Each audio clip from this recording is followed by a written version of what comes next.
This is Renelle, and welcome to Quality Hang with Rod Brooks and friends. And here he is now, your host, my main man, Rod Brooks.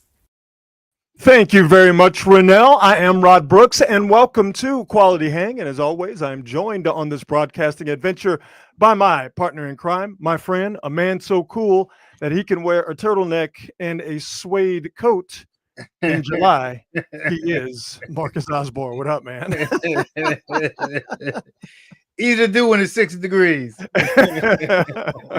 There are people who are unfamiliar with the Bay Area summer weather pattern, and they're wondering, how can a man in the middle of summer wear a turtleneck? It's real easy to do when you live in the Bay, and especially around the Bay. Let's go ahead and get it started. But before we do that, as always, we thank our presenting sponsor, Hop Monk Taverns. 3 locations to choose from: Sonoma, Sebastopol, and in Novato, and they all do the same great things. Diverse menu with great food to choose from, even good food for the kids. So the craft beer selection is out of this world, and the best thing about Hop Monk is that they are all about live music at all 3 venues. It's a place for touring acts from around the country to stop by and have shows. But for me, what Hop Monk does better than anybody, that it's a place for local musicians and artists to see and be seen. So see what they have coming up live music-wise at all 3 Hop Monk venues at hopmonk.com. Follow them on all the socials, but more importantly, stop by. If it's been a minute since you've been to a Hop Monk location, rectify that. If you've never been to Hop Monk, what are you waiting on? Go. What are you waiting on? I promise you, you will not be disappointed. Thanks again, Dean, and all the folks at Hop Monk for being the presenting sponsor of Quality Hang with Rod Brooks and friends. Let's get right into it. The biggest story of the day, at least here in the Bay Area, is that Niner fans who thought they were on the cusp with training camp for starting here very soon. Matter of fact, the rookies, Marcus, head to Niner training camp tomorrow, the 15th. The vets get in on the 22nd, next Tuesday, if I'm remembering or understanding the calendar correctly. So Niner fans thought that they were going to have a drama-free offseason, completely and totally different than the drama-filled offseason yesterday. Oh, Niner fans, we're so close. And then they woke up, Marcus, to this news this morning. Jauan Jennings is going to make $7.5 million in the final year of his deal. He wants a new contract, or he wants to be traded. Now, we'll give some backstory here on Jauan Jennings, and then I'll tell you why I actually don't think it's that big of a deal. And quite frankly, it's a very easy decision. Give that man his money. So, Jauan Jennings, last year of a 2-year contract extension, all right, scheduled to make $7.5 million. Jauan Jennings, going into his 5th year, just turned 28 years old, all right? Now let's go back to last year. Brandon Aiyuk comes to camp late because he's got his own contract drama, not in shape, all right? And that's not a slam against Brandon Aiyuk, but when you don't go to a full camp, that's what happens. That's what happened to Nick Bosa. That's what happened to a few other guys. So Brandon Aiyuk does not have a normal training camp. He does not have a normal beginning to the season. Then he gets hurt in that horrific accident. Deebo Samuel is diminished. He's not what he once was. And Ricky Pearsall, who the Niners drafted last year at the wide receiver spot, gets shot. All right. Obviously, his season is a tough go. So it was really Jauan Jennings at wide receiver for the Niners last year. And all Jauan Jennings did is play the X receiver spot, play the Z receiver spot, and have the best year of his career. He caught 77 balls. And we shout out to my man Carlos Ramirez and the rest of the crew at NBC Sports Bay Area. You know, when we're watching the game or we're doing pre and post, we call Jauan Jennings third and Jauan, because when you need a first down, you throw the ball to Jauan Jennings. And that's when Brandon Aiyuk was healthy. That's when Deebo Samuel was a better version of himself. 47 first downs on those 77 catches. Almost at 1,000 yards, Jauan Jennings did. 975 to be exact. 6 touchdowns. Only had 1 drop. One drop. That's the big one right there. For the entire season. And on top of that, the most important thing a wide receiver can do in Kyle Shanahan's offense is block. You Yeah, block, boy. you are good in Kyle Shanahan's house, and you are going to get the football, and that's what Juwan Jennings does. Juwan Jennings is a dog. Marcus, you talk about dogs all the time and how important they are to have on Mhm. teams, football and basketball teams specifically. Juwan Jennings is a dog. Yeah. I think about week 3 in LA last season. No Kittle, no Christian McCaffrey, no Debo, and a not there yet Brandon Ayuk. This is before he got hurt. All Jennings did was have 11 catches, 175 yards, and 3 touchdowns. You're not just going to pay him if the Niners decide to give him more money. You're not paying, in my estimation, Juwan Jennings for what he did last year. You're going to pay Juwan Jennings for what he's going to do this year, because this is the Niners wide receiver room as it stands right now. Brandon Ayuk, who's coming back from an ACL and a PCL injury. Juwan Jennings, Ricky Pearsall, who's going to be better because, well, he's not getting shot this offseason. Demarcus Robinson, who may not start the season because he's got some legal troubles, and Jacob Cowing. That's the Niners wide receiver room. If you're not going to pay Juwan Jennings, who ain't the fastest, ain't the flashiest, but he gives you max effort in all disciplines you need to give max effort in to play wide receiver in the Kyle Shanahan offense. If you're not going to pay him, who you going to pay? If it's $7.5 million he's supposed to get this year, bump it up to 12 with incentives. And I'm simplifying this, and I know it's a little bit more complicated because of the salary cap and whatever. You have to take that into consideration. But bump him up to 12 million with incentives and keep this thing rolling. To me, it's the easiest decision in the world. Pay that man his money because of what he did last year, and I think what he has the promise to do this year. So last year was the year he was his sort of breakout year. Mm-hmm.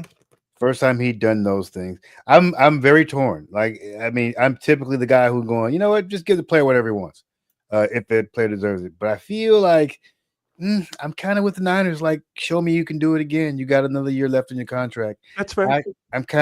I'm very torn. If put it this way, if I was the agent for Juwan Jennings, I'd be saying exactly what you're saying. But if I was a GM for the 49ers, I'd be saying exactly what I'm saying right now. Yeah, you did it one time. Show me you can do it again, and then we can maybe throw some money at you. We got a salary cap issue to deal with. This is tough one, Rod. I don't see it as clear cut and dry as you do, but that's because I feel like I'm looking at this issue from both sides. I'd be very afraid to just throw some money at a guy who did it 1 year. I guess that's my point. But I think, though, that there is room for compromise. Mm-hmm. See, the Niners kind of got themselves into a box with Ayuk because there really was no room for compromise. Mm-hmm. You either had to pay him or you had to trade him somewhere where he wanted to go, where they were going to pay him, and that market was basically zero. Yep. For Brandon, not that because he wasn't a very good wide receiver, just because of financial considerations more than anything else. And also the Niners driving a hard bargain, which is what they were supposed to do. They got themselves in a box with Bosa. They got themselves in a box with Debo. Now, obviously, Juwan Jennings, he's not Bosa. All right. He's not that great of a player, but I think he's a guy that is indispensable to your football team.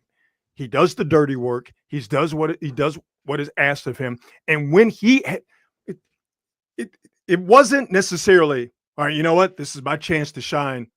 I'm going to take over. They needed him to do that last year. And they're probably going to need him to do something similar, Jennings, to what he did last year, do something similar this year because of, again, the graphic we're looking at right now, the quality, if you will, of the wide receiver room. Yep. It's just not as robust as a lot of people thought it would be with Ayuk, getting in the mix last year and what people hope for it to be.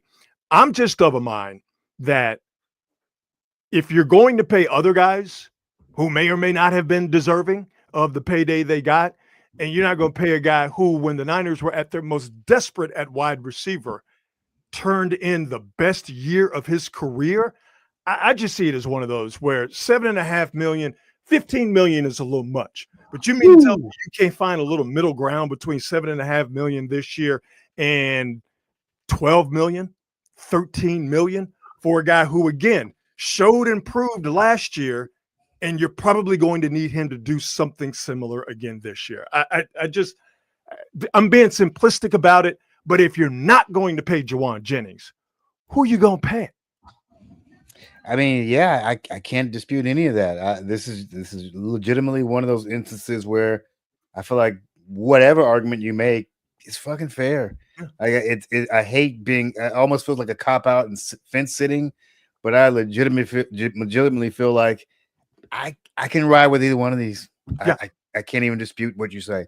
I have no like plausible refutation of anything you just said. And listen, the Niners, if they decide to not pay him, are not going to trade him unless they get a deal that just knocks their socks off. And why would a team give him a deal that would knock the Niners' socks off when Jennings would just finish this last year of his rookie deal, or last year of the deal, the 2-year extension, and then he'll be a free agent.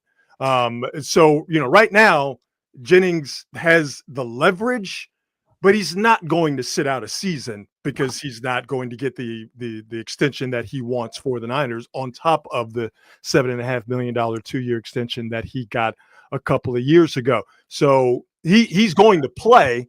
It's just a matter of how much is he going to get paid to play. He has leverage, but there is risk in this because the Niners could, Marcus, as you say, hey, man, we just ain't got it. We can't do it, or we want to see it a little bit more. And if you do it again this year, then, hey, we'll give you a free agent deal with more years and some guarantees or what have you, because ultimately that's what he's looking for. He's looking for guaranteed money. And I feel like I have the feeling like this is also one of those things where I'm going, wow, dude, I feel like you are really.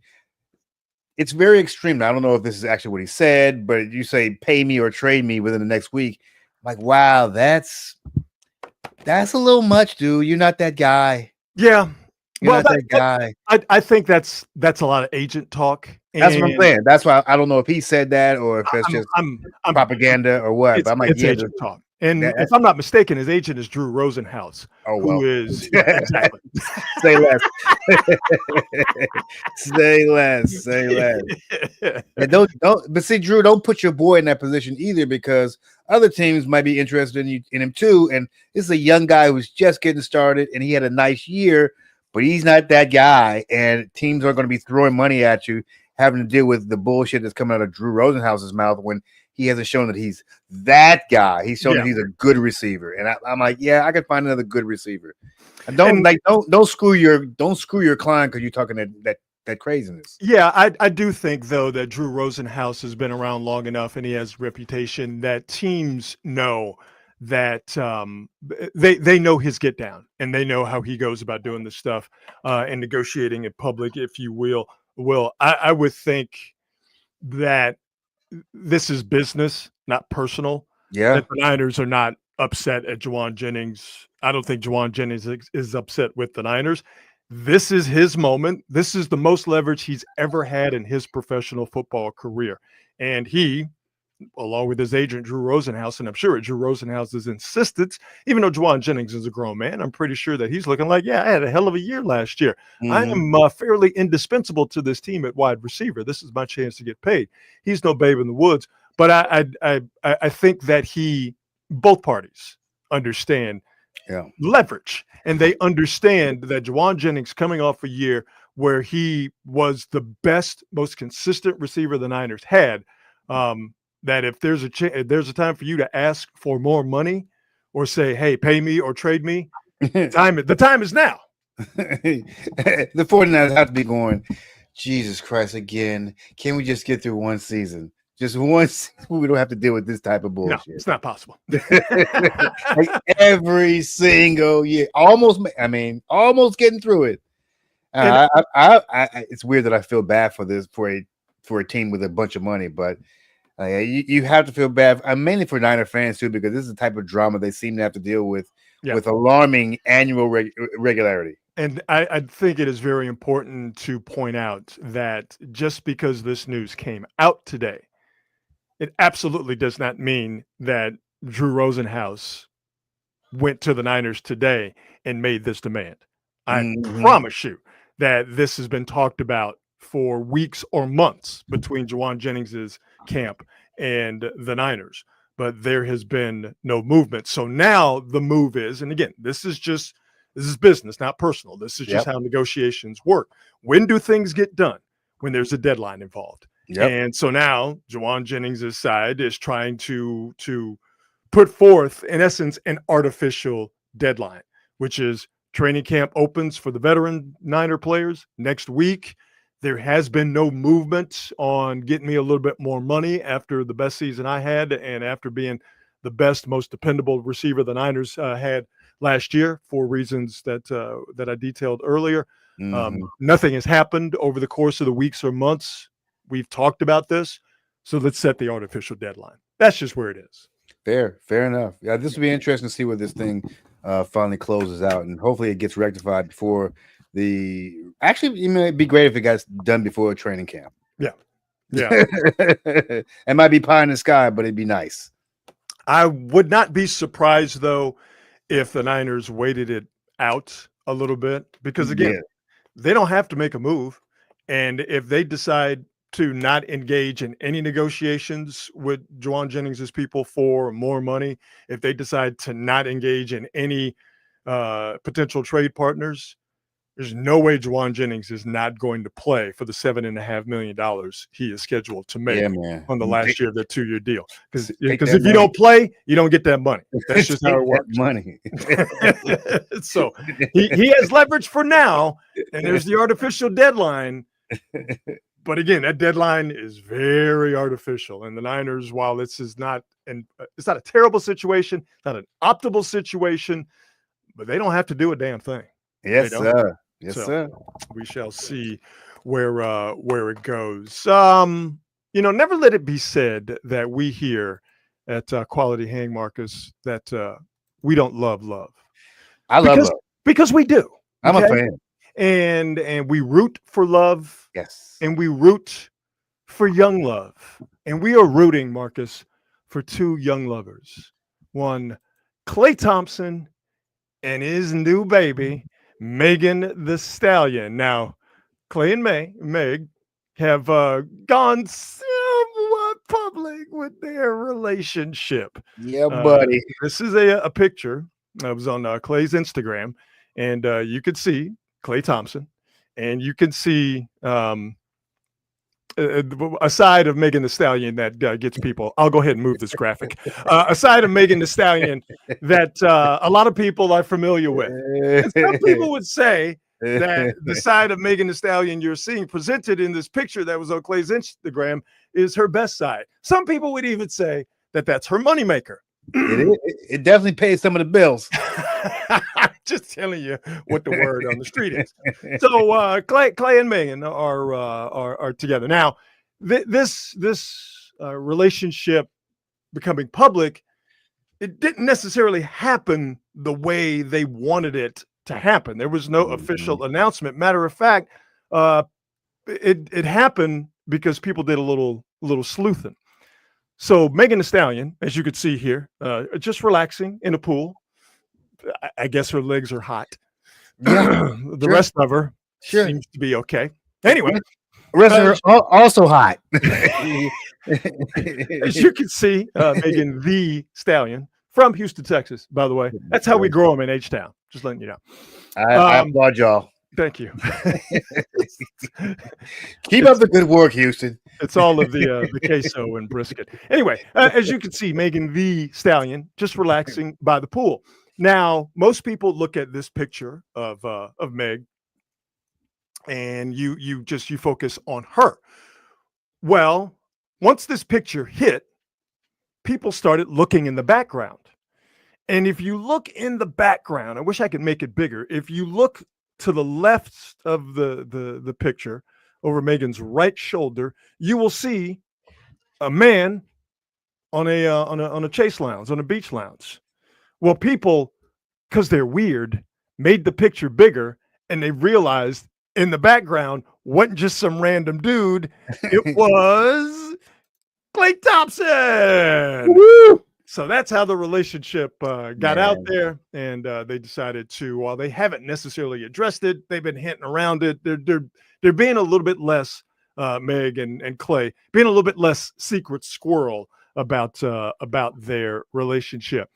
Now, there are some people, Marcus, who are saying that they don't know if this relationship's going to last. And that's why I say some of you don't love love. Hey, man, relationships are most relationships don't last. That's just the nature of the beast. Relationships are like baseball, baby. Most time you're gonna strike out. All you want is that one home run. You want one homer, and then you can go home. But when you do connect, That's man, right. does it feel good? And you don't have to pick up the bat ever again. Ever again. Here's what I say to the doubters. Here's what I say to those that don't love love, that don't believe that Klay Thompson and Megan Thee Stallion are going to make it. Here's how I know they're going to make it. Okay. Couple of context clues here.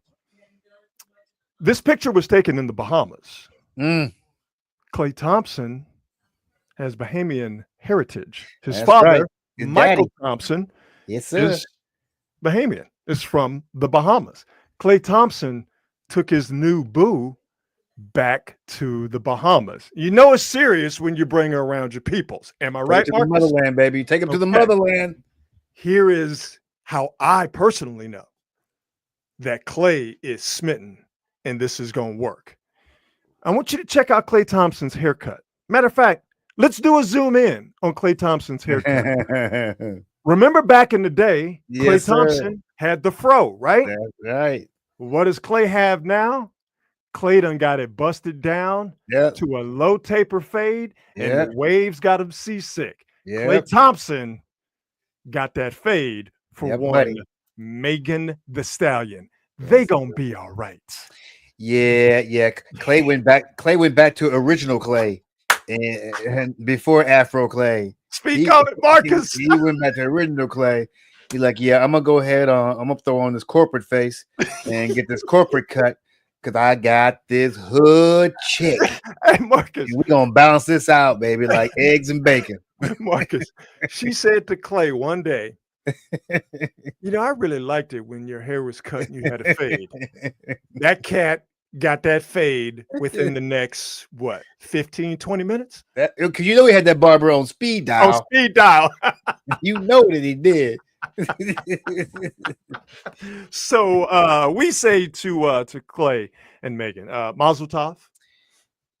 We wish you nothing but happiness. And if it gets down to this point, we wish you to. We hope you have many children. We hope your first child is a masculine child.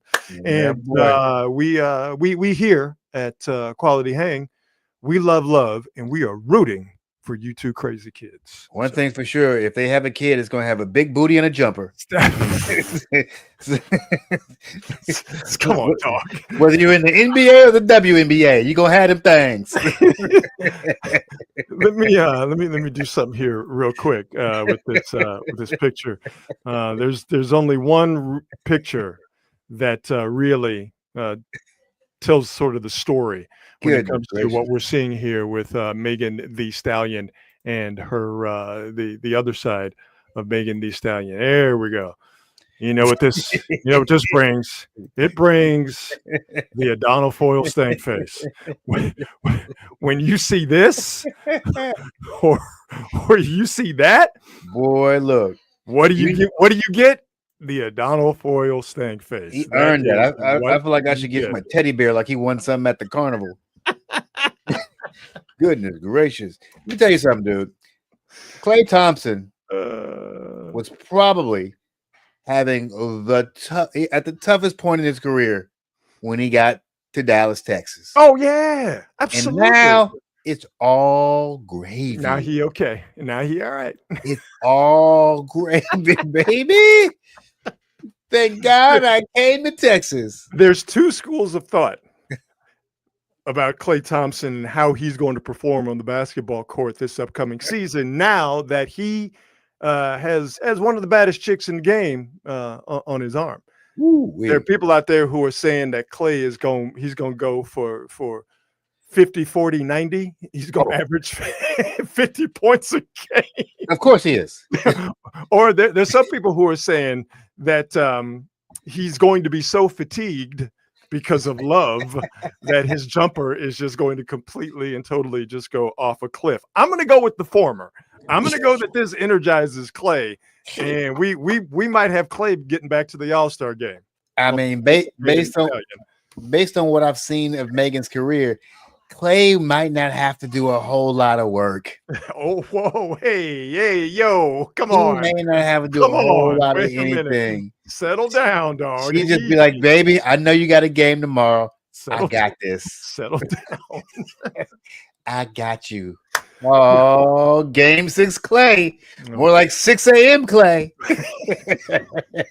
What a wonderful story. And again, I'm really happy and excited. Absolutely. Yeah, and you know what? I had dudes going, hey, that's fake. That's not really. I had a dude tell me that's not really Clay in the picture because you can't see his face. It's Clay, dog. It's Clay. It's Clay. This proves something that you and I have actually kind of discussed. When some cool shit happen to you, you gon' tell people. You gonna tell people. This is why when people used to say, remember that whole Tiger Woods thing? This is how this all came about. When Tiger Woods got busted with all those women because the women were telling people that they were hooking up with Tiger Woods, and everybody was going, I can't believe these women were talking and telling everybody, like, if I was hooking up with Halle Berry, everybody would know. Everybody would know. So of course, Clay, you get the stallion. The question is, who are you not telling? Who are you not telling? I'm sure he's had a couple of text conversations with Steph, like, dog, you ain't gonna believe this shit. And you know how hard it was for them to keep it a secret. like, bruh, you ain't gonna believe who my new girl is. Megan Thee Stallion. Oh my goodness. Oh my goodness. Good thing D'Angelo Russell wasn't in the locker room because it would have been a real problem. That's yeah. Let's see. Here go Christian. Women weakened legs from I don't remember which Rocky music movie he tried to say it is, but there we go. Good for Clay. Good for Clay. Yeah, Escobar. I did see the video of Clay getting up some shots, and we know that it's a recent video, because again, Clay got that low taper fade. He doesn't have the fro anymore. Yep. And yeah, I saw the video, Escobar, and you're right. He was in the gym looking bouncy. So I said, buddy. Two schools of thought. It's either going to be a big year for Clay this upcoming season. It's going to be a nice bounce back, or it's going to be Clay. It's just that he's going to have jelly legs. Either way, he's going to be happy. Either way, hey, listen, it was always good to be Klay Thompson. All right. Facts. He's had some downs, but it's always good to be Klay Thompson. Now it is extra. Wait a minute, is this good? Is this the last year of that contract, or does he have one more year? Gosh, I don't know.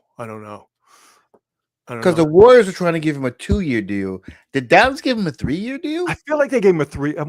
I feel like 3 for 75. Like, and it was the same amount of money, right? Yeah, something along those lines. Yeah. Well, I mean, that dude. I mean, it wouldn't shock me if he was like, you know what? I think if you said last year, yeah.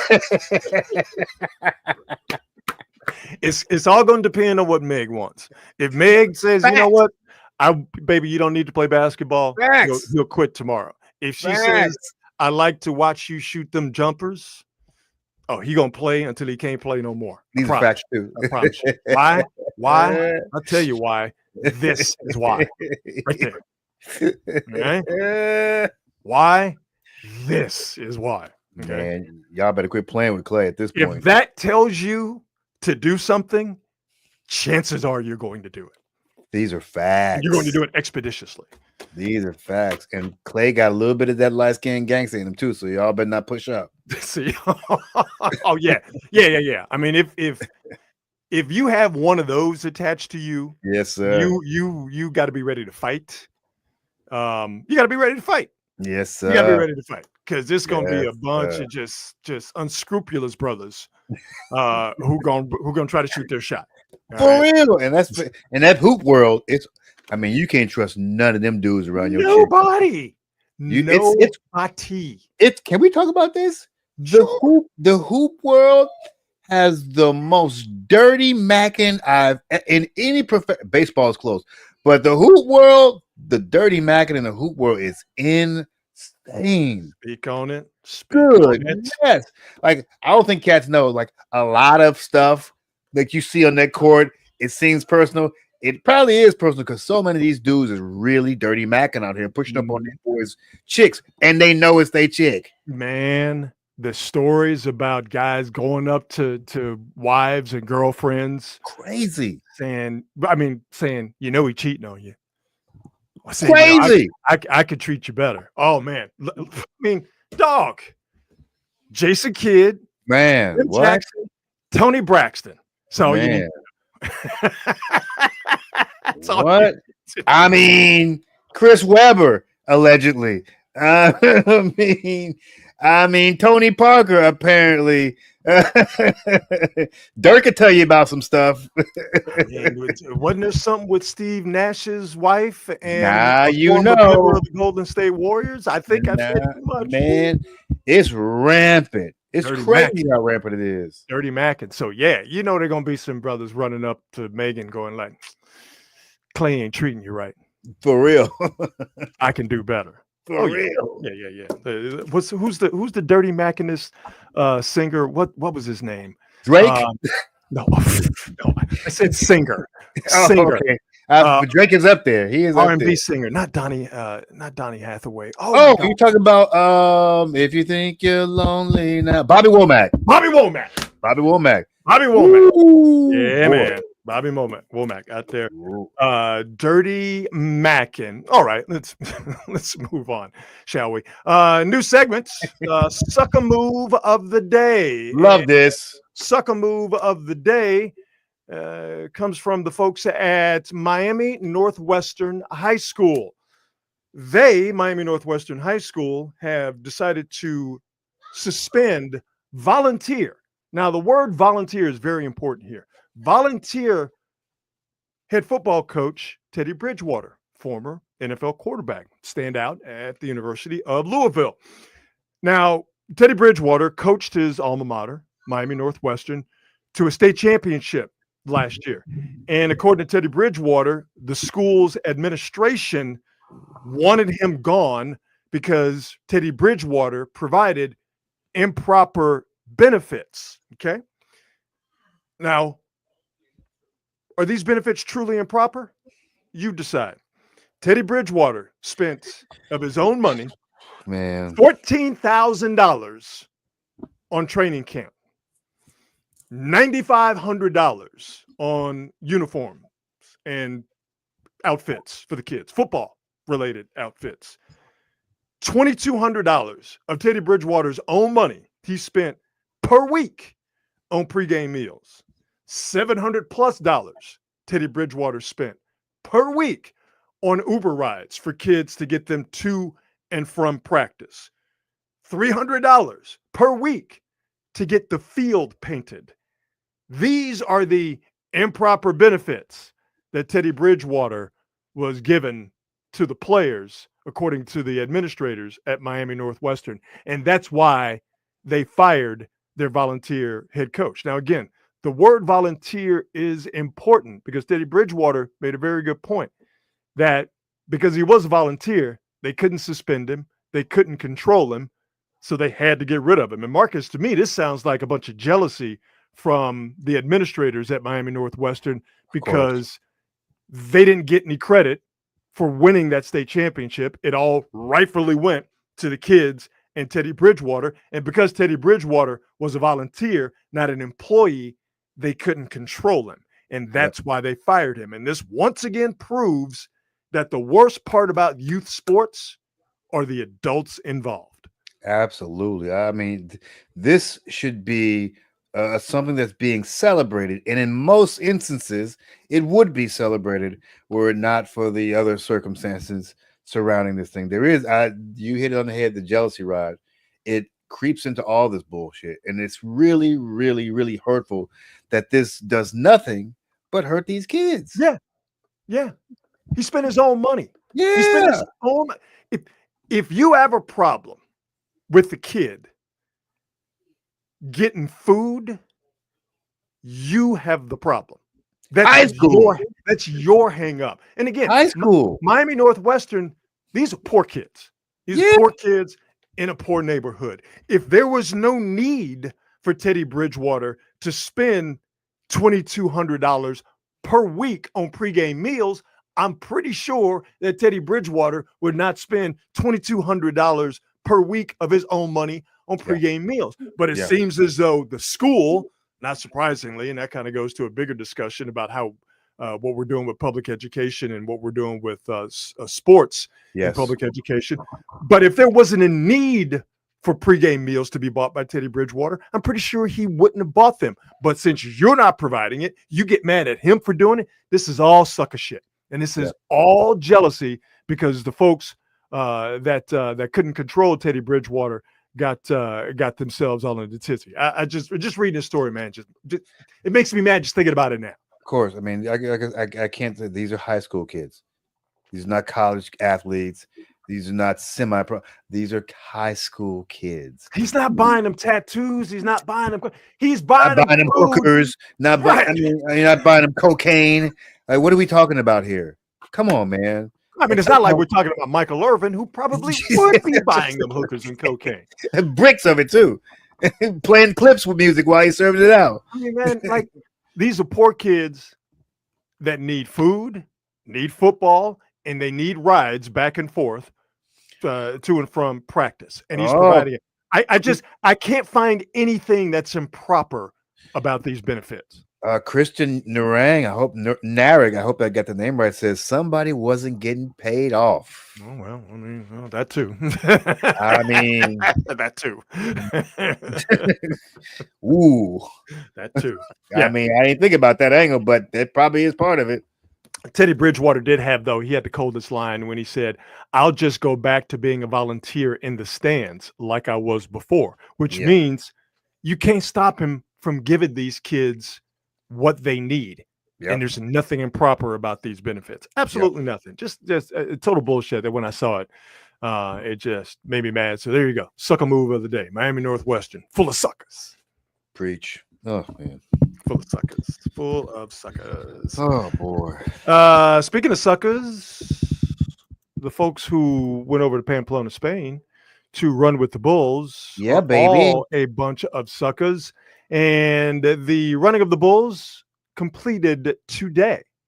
And when we last left you with wildly popular segment, Bulls on Parade, it was day 5 of the 9-day festival, 8 days of the running of the Bulls. And on day 5, on Friday, when we left you, only 5 injured, no gorings. Yeah, and what's going on? We were disappointed. I didn't speak for myself. I was disappointed that the Bulls, after a strong start where there were a couple of gorings and double-digit injuries, it seemed like the Bulls had slacked off. And our hope was that the Bulls would pick it up over the weekend. And Marcus, let me tell you something. They picked it up, particularly the 7th day, Sunday's running of the Bulls. We'll give you a little video here, and this one gets good right off the rip. Look here in the middle. Look in the middle right there. Oh, let's run it back. Run it. You see it? Yeah. And by the way, I love that it's the Black Bulls that are the ones getting active. Okay? Amen, baby. All right. I love it. All right. Am I falling victim to stereotypes? Possibly. But yeah, keep an eye on the middle. Keep an eye on the Brother Bull right here. Okay. You see him. He's running point. And then you can see the panicked look. If you look at the person wearing the black shirt and the red scarf, right behind them is the person that is messing with the bull and is about to get both of them horns. All right, keep your eye on the middle of the screen. Here we go. Up and down. Yeah, buddy.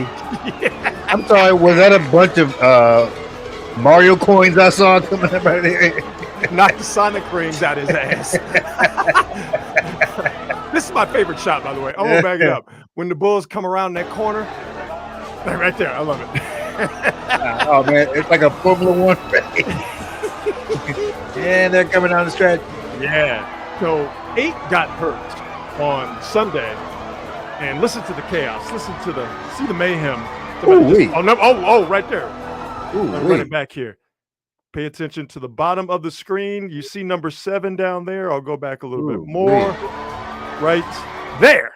Number 7 catches that action. Yeah, it seems like, Rod, I don't want to get into the doping part of this, but it seems like these Bulls seem extra amped more amped than the other ones we saw the other day. These dudes, look at that. Oh, because they knew we was talking shit about him. The Bulls heard. Down goes Frazier. The Bulls heard that we thought they were slacking. And we thought they weren't about that life. And the Bulls said, "Oh yeah, yeah, you think so? You think so? Quality hang, man. Let's watch the middle of the screen again. Middle of the screen. Look at this guy right here. Oh, and then he gets stomped out. I love it. Ooh, now there's one at the end, and the 3 were gored, by the way.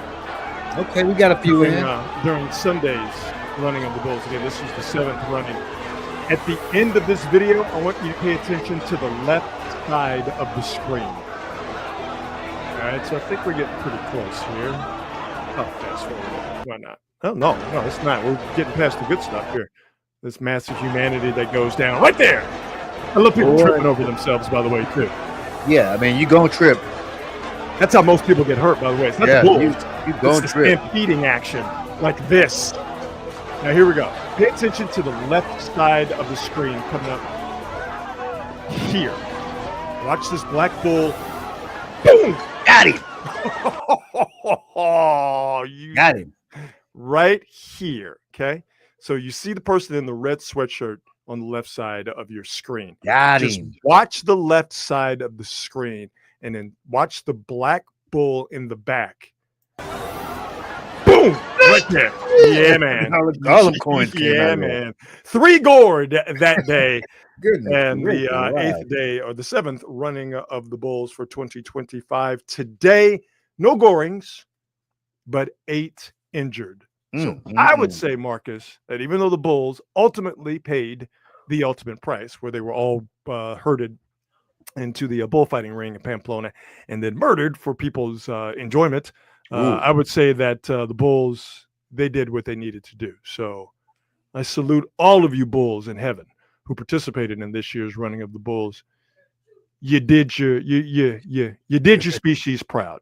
You did your species proud. I mean, year after year, they keep coming back. They keep coming back. They keep I don't know what it is. Maybe they're thinking I won't be the one, or maybe they're just playing the odds. The odds are I won't be the one who gets gored. Yeah, but you know what? All it takes is one. All it takes is one. I want a quick epilogue here. Yeah. I'm going to play you a TikTok from someone and see if you notice what I notice. Now, as you'll see, that is a Bulls shoot. Okay, they are now in the bullfighting ring where the Bulls, after they run through the streets of Pamplona, they eventually end up here. So they're in the bullfighting ring, and someone has a camera on the ground. There's a group of people on the ground pointed at the bull shoot. And I want you to watch this here. Okay?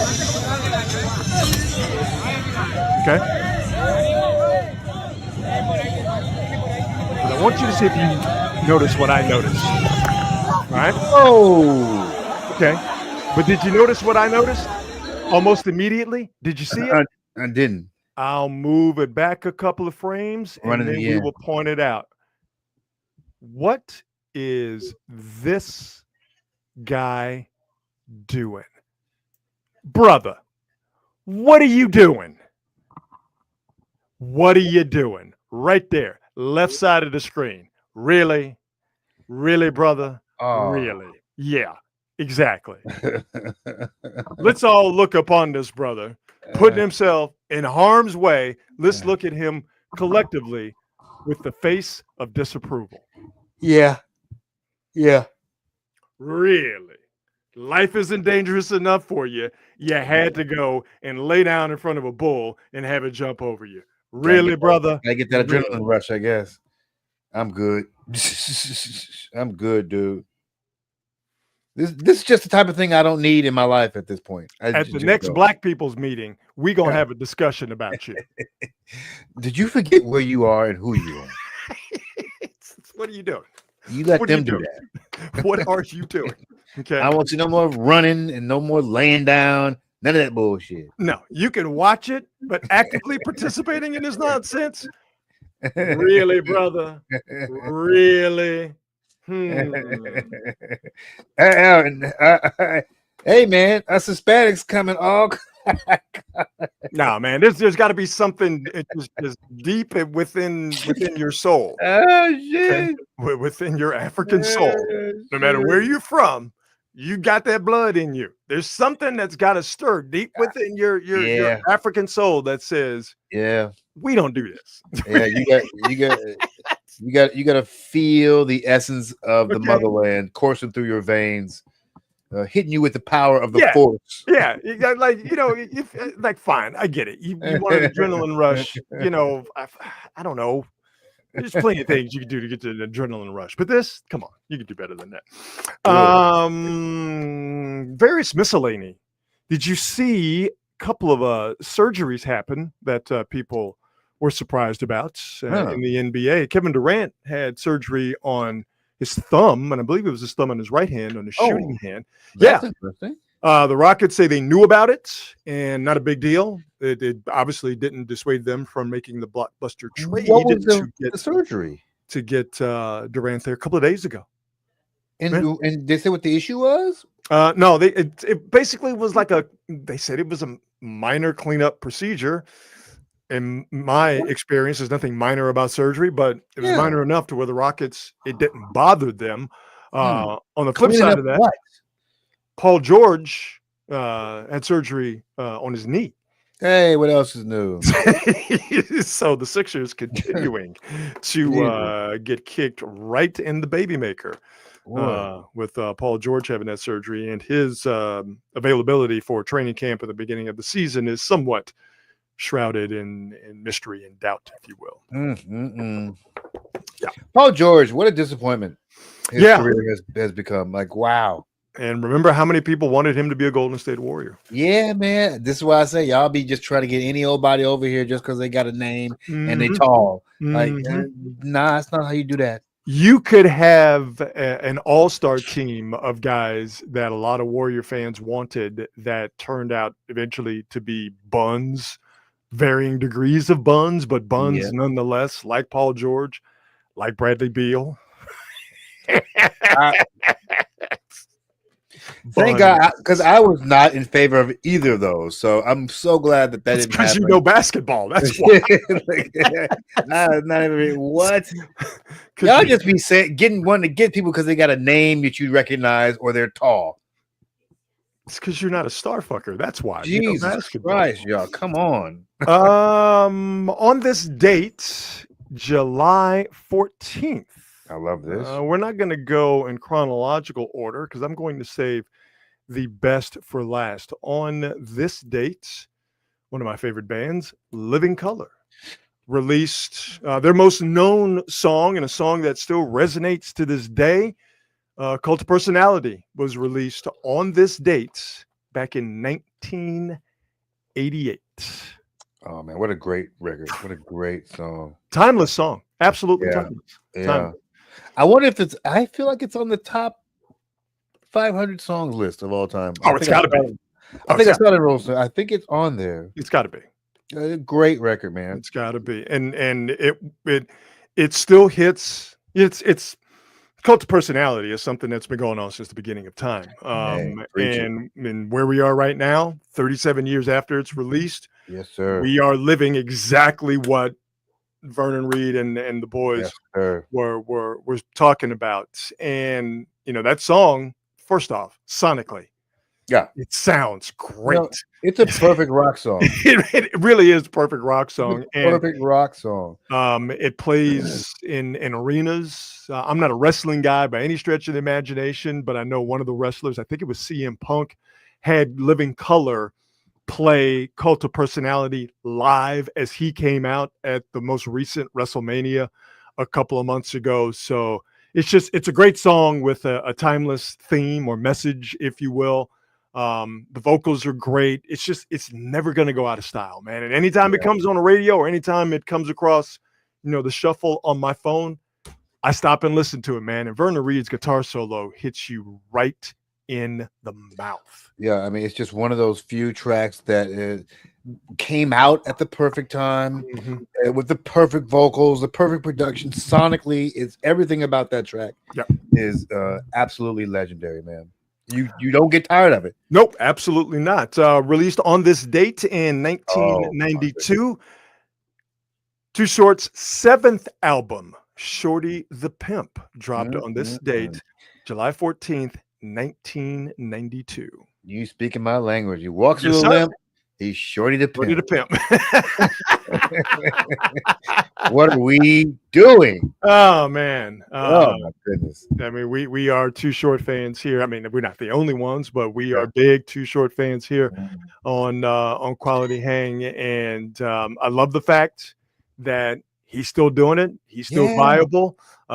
Just had Too an Short album come out a couple of months ago. It sounded like a Too Short album. It sounds like Shorty the Pimp, which came out all the way back in 1992. I just love the fact that he's still relevant. Yeah, and, dude. that he's still making good music. You want to talk about one of the low key, one of the absolute most respected MCs in hip hop? It is Too Short. Coast to coast, border to border. Literally has done a record with every legendary hip hop artist, and I am not bullshitting. Think of the legendary hip hop artist. Too Short has done a song with him. He's done it's crazy. Yeah, Too Short is good in any hood in the United States of America, and I'm sure in many abroad.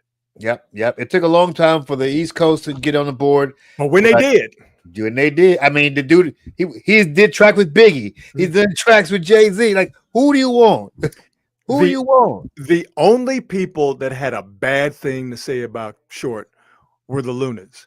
They were the only ones. I mean, other than that, everybody loved Short. He had a weird beef with Chris Webber too.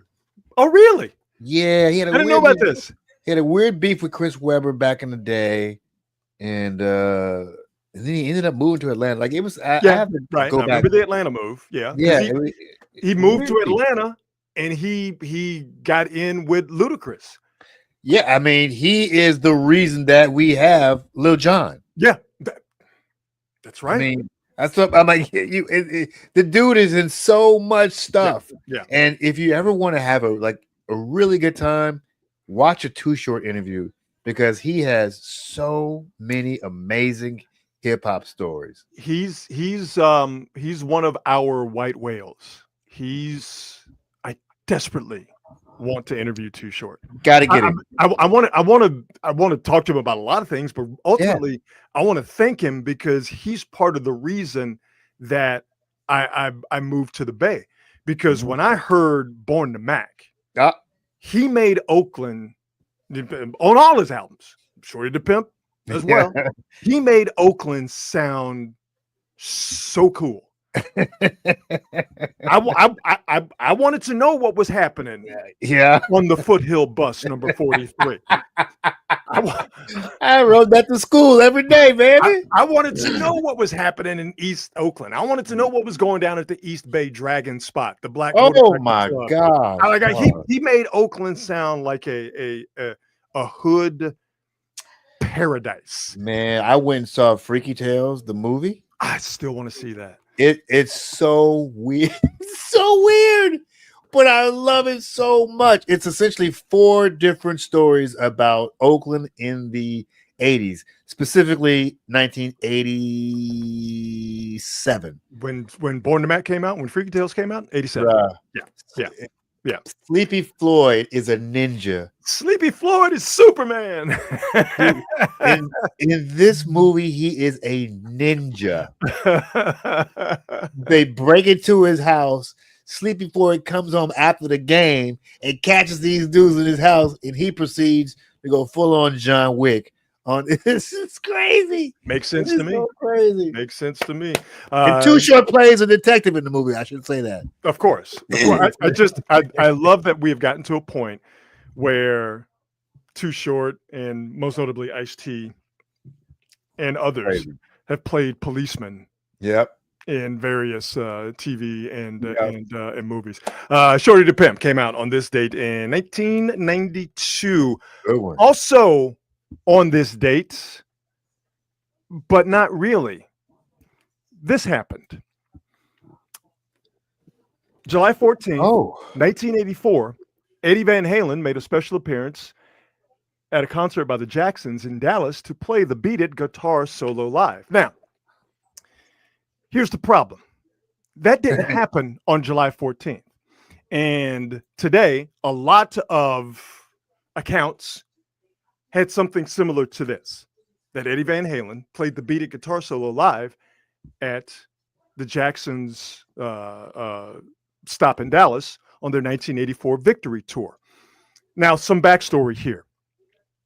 Eddie Van Halen played the guitar solo and Beat It. I might be blowing some of y'all's minds, but I want to give this out just in case people don't know. He played the guitar solo on Beat It, uncredited. But by the time you got to 1984, everybody knew that Eddie Van Halen played the guitar solo on Beat It. Van Halen, at the time, was the biggest rock band in the world because their album 1984 hit at the beginning of 1984 and it just took off. That's the album with Jump on it. That's the album with Panama on it. That's the album with I'll Wait. Is Hot for Teacher on that album? Hot for Teacher's on that album. Okay. 1984, Van Halen's biggest album, the biggest rock band in the world. On the weekend of July 14th, which is a Saturday, 15th, the Sunday, and the 16th, a Monday, Van Halen is playing 3 nights at Reunion Arena in Dallas. That's Saturday, July 14th, Sunday, July 15th, and Monday, July 16th. Eddie Van Halen did play the Beat It guitar solo live at the Jacksons Victory Tour stop in Dallas at Texas Stadium. He did play it live. The only time Eddie Van Halen played the Beat It solo live. Interesting. Okay? But it didn't happen on July 14th. It happened on July 13th. How do I know this for sure? Real easy. I was there. Nice. I don't know if you can see that. Yeah. You can see that ticket, the Jacksons Victory Tour. Nice. And I'll go a little bit closer. That says Friday, July 13th, 1984. I saw this happen live. And here's what it looked like, and here's what it sounded like. You got it, Eddie! Eddie! Eddie!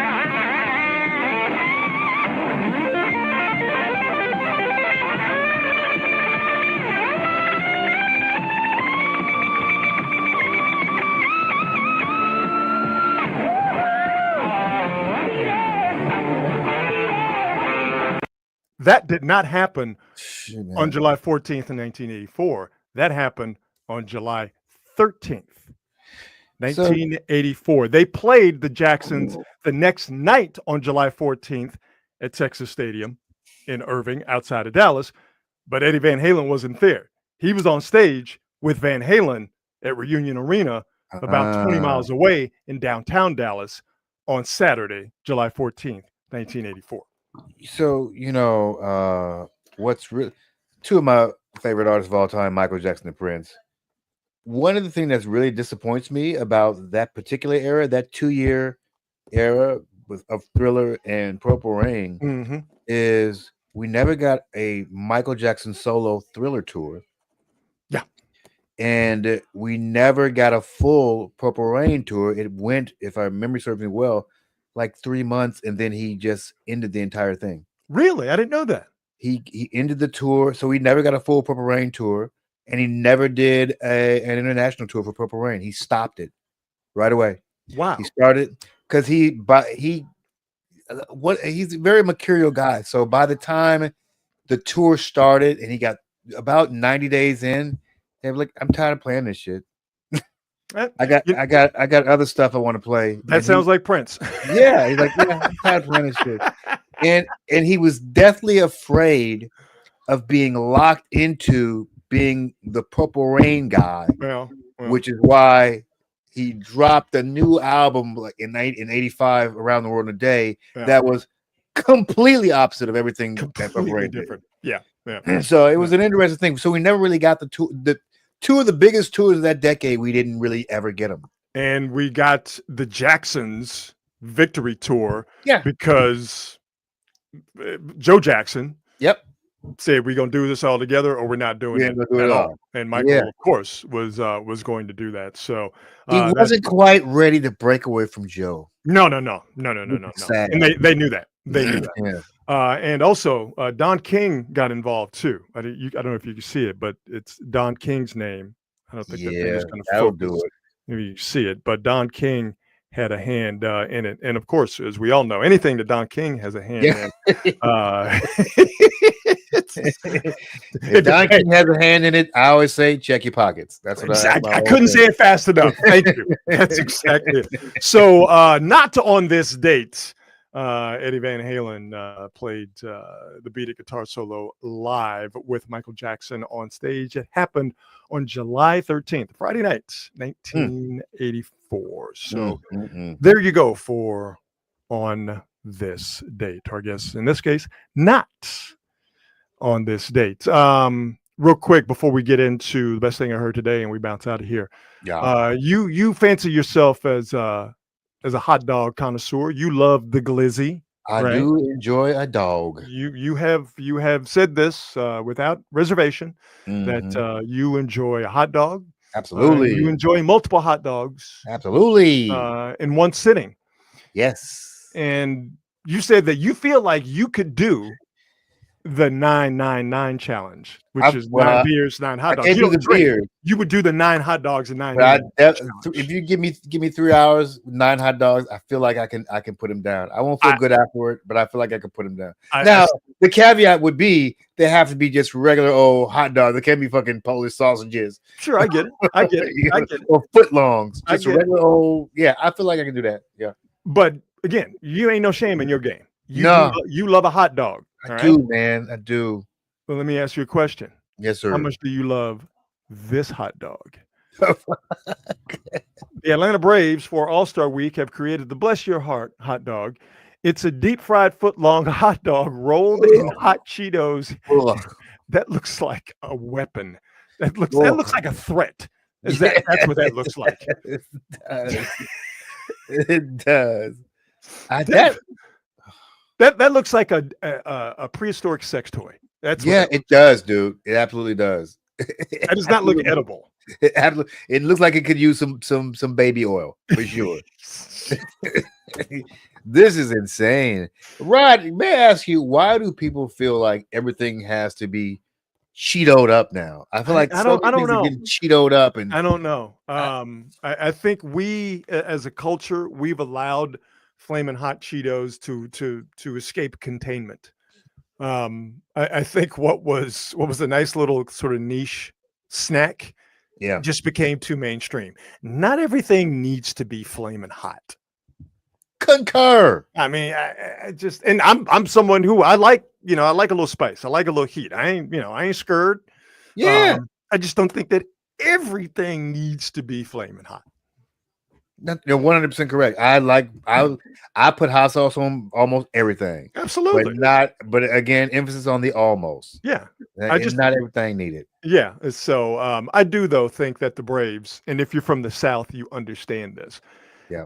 I think they are this is kind of a jokey joke here because they're calling it the Bless Your Heart dog. And for those of you who are not from the South or unfamiliar with the South, when someone in the South says, "Oh, bless your heart," they're really calling you an idiot. Yeah. So, what sounds like genuine empathy and compassion when someone says "bless your heart," like those 4 words, those 3 words together, "bless your heart." I mean, that's again, it just sounds very compassionate. Yes. Yeah, but from the right or the wrong person, when they're said, they're calling you an ignoramus is what they're doing. So, And right away. Yeah. If you know, you know. Right if you away. don't, you just think that person is the sweetest person of all time, when in reality, they're a terrible, terrible human being. Indeed. So I would stay away from the Bless Your Heart dog if I were you. Yeah. I'm not in the business of telling people what to do. I would just stay away from it. Yeah, it doesn't look like something I would enjoy ever. The best thing I saw today as we wrap up this edition of Quality Hang, new Clips album came out on Friday. Yep. And I have been I have taken it intravenously. Um, I've snorted it. I've taken Clips album pills. I have ingested the new Clips album and all of the media surrounding its release. Yes, I have put it all into my brain. And the Tiny Desk that they dropped on Friday with the album Let God Sort Him Out. They did an interview. Malice and Pusha T. They did an interview with Genius, which Genius is a website where it explains the lyrics of songs, specifically hip hop songs. And I thought that was really cool that the Clips in real time telling you what they mean, in some of their bars on songs on Let God Sort Them Out. Yeah. But the best thing I saw today was what I'm about to show you. And we mentioned Ludacris earlier, and his Southern Hospitality song was our introduction to Chris Bridges' Ludacris out of Atlanta, Georgia. And in that video, I remember watching that video the first time, and Too Short and Scarface were in the Southern Hospitality video, Throw Them Bows. And I'm like, that's right. Then this Ludacris cat, if Scarface and Short are down with him, then I'm down with Ludacris. Well, that beat came from the Neptunes. Yes. Chad and Pharrell. Yes. When I heard what you're about to see, when I saw this today, it was like the meme of the guy that has his mind blown. The Clips had a chance to get the Southern Hospitality beat. But Ludacris got it first, and naturally, because the beat is just so damn good, Ludacris didn't let it go, and he dropped. I mean, one of the great hip hop songs of all time. Absolutely. Well, what I saw today was an outtake from the Clips' Tiny Desk that we saw last Friday, and check out what they did. Ghetto to ghetto to backyard to yard. Selling whip, done whip, and soft to hard. I'm the neighborhood pusher. Call me subwoofer, cause I pump bass like that, Jack. On or off the track, I'm heavy, cuz fall till you fall and shoot it up to the Betty Gov. Sorry, my love, but I'm seeing through these eyes. Benz convoys with the whacking on the side. Only big boys keep deuces on a ride. Gucci Chuck Taylor with the dragon on the side. Man, I make a buck, why scram? I'm trying to show y'all who the fuck I am. Damn. Oh my God. Come on, man. That is easily the best thing I saw today. Hey man, Luda did it. Southern Hospitality, what Ludacris did to that beat is off the charts. Nice. I was not prepared for the Clips to get a piece of that. And I can only show a little bit because of copyright, but there's more than that. And it is good. The Clips on that Southern Hospitality beat. That's the best thing I saw today. Hey man, I'm so happy that real hip hop is having a resurgence right now. It makes me feel good that these middle-aged dudes are out here killing it. By the way, even though the young guys do all the record sales, the old cats are the ones selling out the arenas everywhere. Yep. Keep that in mind. Yep. Wu-Tang Clan out there selling arenas out. LL was doing it. The best thing I saw I didn't see it today. I saw it over the weekend. I saw the new Superman movie. Oh, how was it? It was very, very, very good. Absolute 180 from the Zack Snyder version of Superman. Oh, thank God. A bunch of stuff going on. Now listen, it's convoluted, but the fun of the film makes up for all the different things that are being thrown at you at one time. Clearly, they just threw a bunch of stuff in here so they can set off the rest of the DCU. Sure. And set everything up. But it's really good. Really, really good. Performances are great. Obviously, the thing that makes one of these movies good is having a strong villain. And Nicholas Hoult as Lex Luthor. Nicely done, my friend. It's just a really good comic book movie. It's kind of the way they should be done. Applauding. So, I am a Superman nerd. Oh. And I'm a Superman purist. Oh, well then, yeah. So am I going to be okay with this Yeah. this version of Superman and what they're trying to do. If you're a Superman purist, yes. Okay. He's not killing anybody. He's wearing the trunks, all that stuff. And he's basically a Boy Scout.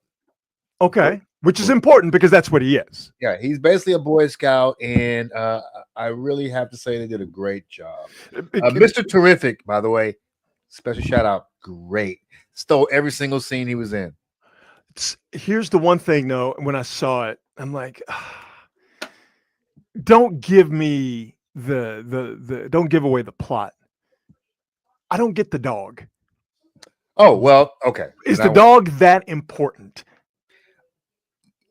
Yes. Okay. For some very specific reasons. Right. Yes. Okay. But just remember what I said. Everything in this movie is to set up. It's setting up something else. Yeah. So, but they're trying to do what Marvel did. Yeah. Essentially what Iron Man did to great success. Exactly. And DC failed at when they had the last Superman. I forget his name. And I didn't think he was bad at all. No, he wasn't bad. Henry Cavill. Yeah. But they let Zack Snyder get involved, and did J.J. Abrams get involved too? And I'm not a J.J. Abrams fan by any stretch of the imagination. I don't think J.J. did. I thought he was in there in somewhere, but I could be wrong. I just, you know what? Maybe I just felt the need to slander J.J. Abrams. No, he did at before Snyder. There was I can't remember the other guy's name. Before Henry Cavill, there was another guy who they thought was going to be the new Superman, and that the J.J. Abrams one. Well, I mean, because Superman is the number one, the greatest superhero. He's the apex of the DC universe, though. And it's a story where you have to love the character and what the character represents. And if you don't understand that Superman's whole get down is he loves humans because they took him in. Right? So he's going to do everything he can to protect them because they took him in.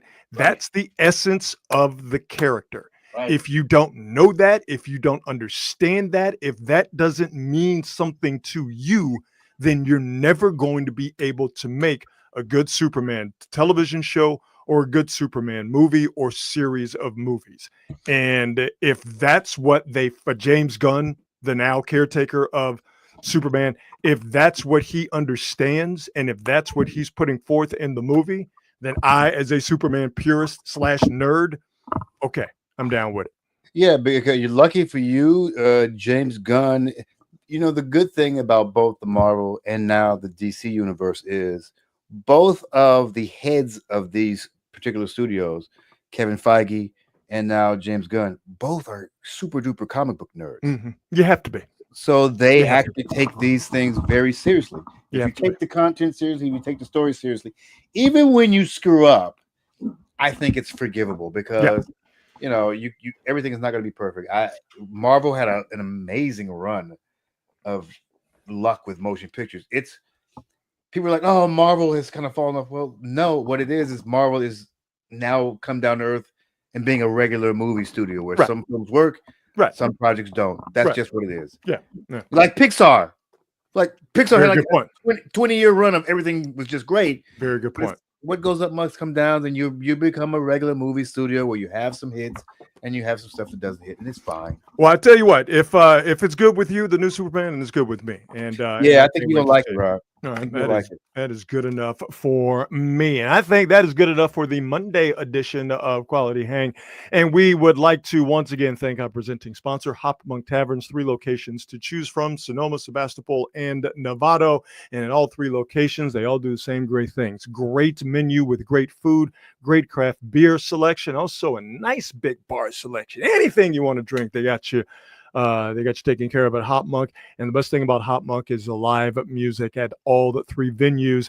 Check what they have coming up live music-wise at hopmonk.com. Follow them on all the socials and make sure you stop by Hop Monk if you happen to be anywhere near Sebastopol, Sonoma, or in Novato. And speaking of following on social media, follow us and like us and subscribe on YouTube. Slide my mouse over. I'm so excited about it. We lost Rod. Also, don't forget to follow us on Facebook. Please, we would love to broadcast the show on Facebook. We'd like to get us on Facebook.